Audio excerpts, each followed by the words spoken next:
Pemerintah akhirnya memutuskan untuk menutup sementara Satuan Pelayanan Pemenuhan Gizi atau SPPG atau Dapur Makan Bergizi Gratis MBG yang bermasalah sebagai langkah untuk menangani keracunan massal MBG. Lalu apakah langkah ini cukup dan tepat sebagai bentuk evaluasi terhadap program prioritas MBG? Berikut ulasannya dalam Top Review dan selengkapnya tunggu apa lagi bersama Kata Oma. Gabus Kata Oma, baru jagung bakar mentega. Jagung bakarnya nendang, menteganya meleleh di mulut. Rasakan kasih sayang Oma di kerenyahannya.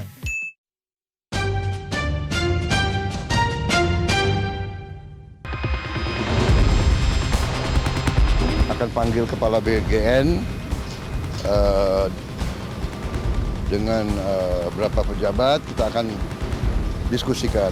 Ya. Ini sedang melakukan pendalaman, turun ke lapangan untuk melaksanakan pendalaman satu persatu. Tentunya secara resmi nanti akan kita informasikan.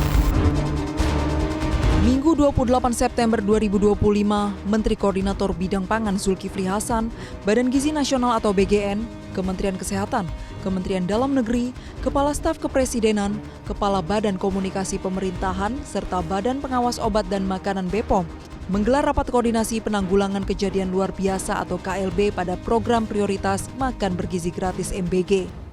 Rapat yang digelar di kantor Kementerian Kesehatan di kawasan Jakarta Selatan ini merupakan arahan langsung Presiden Prabowo Subianto atas terjadinya kasus keracunan massal yang dialami sejumlah murid di beberapa wilayah usai menyantap MBG.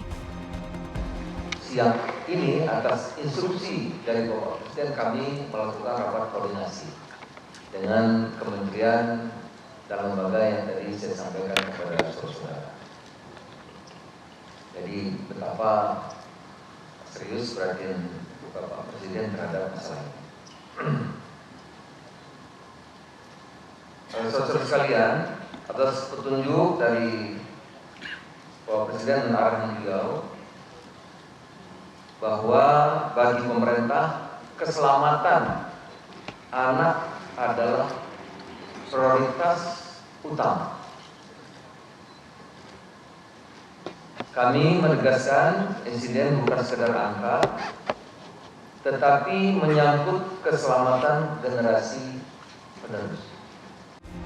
Menko Pangan Zulkifli Hasan menjelaskan, Rakor membahas percepatan perbaikan dan penguatan tata kelola di Badan Gizi Nasional, di mana hasilnya diputuskan untuk menutup Satuan Pelayanan Pemenuhan Gizi atau SPPG atau Dapur Makan Bergizi Gratis yang bermasalah sementara, sekaligus melakukan evaluasi dan investigasi atas sejumlah kasus keracunan massal MBG.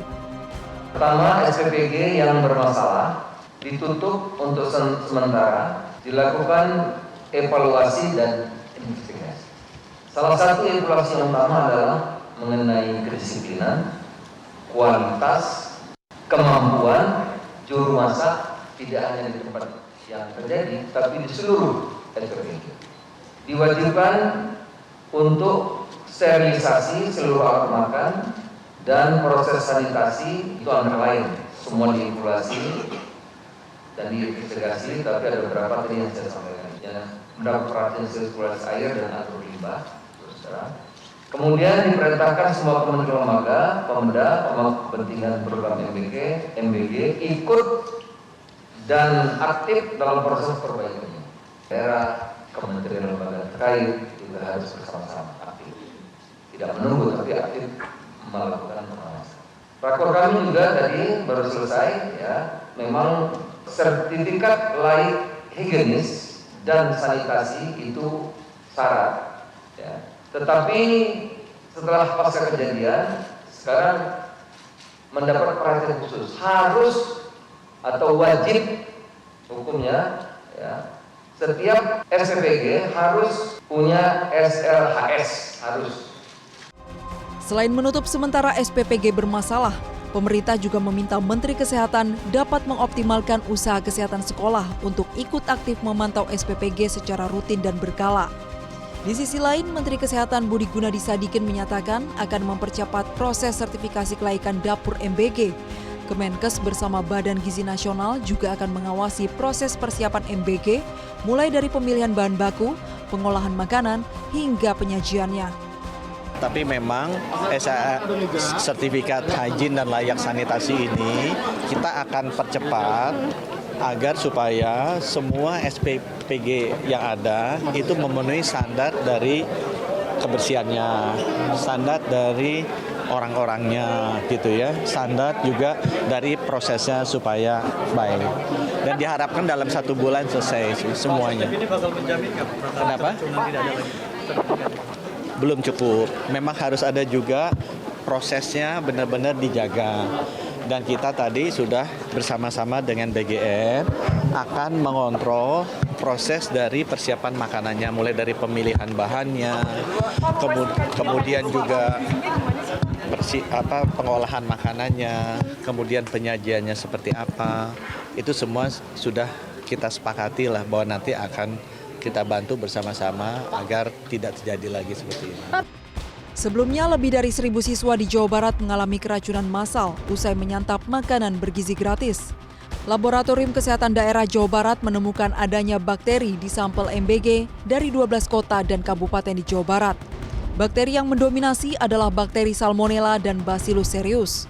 Sementara itu, dari pemeriksaan kimia, 90% hasilnya negatif, namun 8% positif mengandung nitrit. Ada beberapa faktor penyebab bakteri hidup seperti air yang tidak bersih, peralatan dan penyajian makanan oleh pekerja, hingga celemek yang dipakai. Menurut Kepala Labkesda Jabar, Kabupaten Bandung Barat menjadi wilayah dengan kasus keracunan terbanyak yang diduga bersumber dari daging dan sayuran yang terkontaminasi. Nah, dari laboratorium mikrobiologi hasil positif itu dari bakteri-bakteri pembusuk memang yang paling banyak didominasi oleh Salmonella dan juga satu lagi adalah Bacillus cereus. Gitu. Nah, kalau dari lingkungannya, dari kimianya, yang positif adalah nitrit. Tapi memang persentasenya kecil begitu ya, dibandingkan dengan hasil negatifnya. Setelah terjadi kasus keracunan massal di Jawa Barat, laporan terjadinya keracunan juga muncul di berbagai daerah. Di antaranya di Provinsi Lampung. Puluhan siswa dari 5 sekolah diduga keracunan usai menyantap menu makanan bergizi gratis atau MBG. Maraknya kasus keracunan pelajar yang mengkonsumsi makanan bergizi gratis membuat pemerintah Provinsi Lampung mengambil langkah dengan menghentikan sementara operasi SPPG. Dari yayasan atau mitra itu untuk memperhatikan SOP. Oke. Ya. Jadi kita sudah bekerja sama juga dengan seluruh dinas kesehatan kabupaten kota dan balai pengawasan obat dan makanan untuk langsung turun ingin mencari sebab apa yang membuat itu keracunan, gitu ya. Nah, itu akan kita perbaiki, ya. Misalnya tata laksana pengolahan makanan atau sumber bahan makanan yang nggak aman, nggak bagus, gitu. Nah, itu yang akan kita kelola, gitu loh. Kepala BGN Dadan Hindayana menyatakan telah melaporkan ke Presiden Prabowo Subianto terkait jumlah KLB pada program prioritas MBG. Dari 6 Januari hingga 31 Juli 2025, terbentuk 2.391 SPPG dengan 24 kasus kejadian. Sedangkan pada 1 Agustus hingga 27 September 2025, bertambah 7.244 SPPG dengan 47 kasus keracunan. Data yang disampaikan BGN tentu bukan jumlah yang sedikit. Pemerintah perlu melakukan langkah evaluasi serius secara total terhadap MBG. Tim Liputan Metro TV. Sementara itu pemirsa, ahli pangan dan gizi Ali Komsan menilai langkah pemerintah menutup sementara Satuan Pelayanan Pemenuhan Gizi atau SPPG atau dapur makan bergizi gratis MBG yang bermasalah dan mewajibkan mereka memiliki sertifikat layak hygiene sanitasi atau SLHS sebagai langkah yang tepat dan adil untuk menekan kasus keracunan massal. Ini apa yang dilakukan pemerintah menutup sementara memberi teguran kepada SPPG bermasalah. Itu adalah langkah yang adil. Karena apa? Sekarang ini SPPG jumlahnya 9.400. Sementara yang bermasalah sekarang teridentifikasi sekitar 79. Maka diberi sanksi lah yang 79. Tidak harus 9.400 semuanya diberi sanksi. Karena di antara yang 9.400 itu juga banyak yang memberikan makanan-makanan yang tidak bermasalah. Nah, oleh karena itu, untuk menghindari bahwa permasalahan ini mungkin akan terjadi pada SPPG lain, maka perlu dilakukan upaya-upaya serius untuk agar SPPG itu juga berhati-hati. Langkah itu antara lain bahwa mungkin perlu pelatihan kepada kepala koki di setiap SPPG, karena penjamah makanan di SPPG itu jumlahnya bisa mencapai 20 orang. Nah, paling tidak kepala kokinya itu harus mempunyai semacam pelatihan tentang keamanan. Jelajahi cara baru mendapatkan informasi. Download Metro TV Extend sekarang.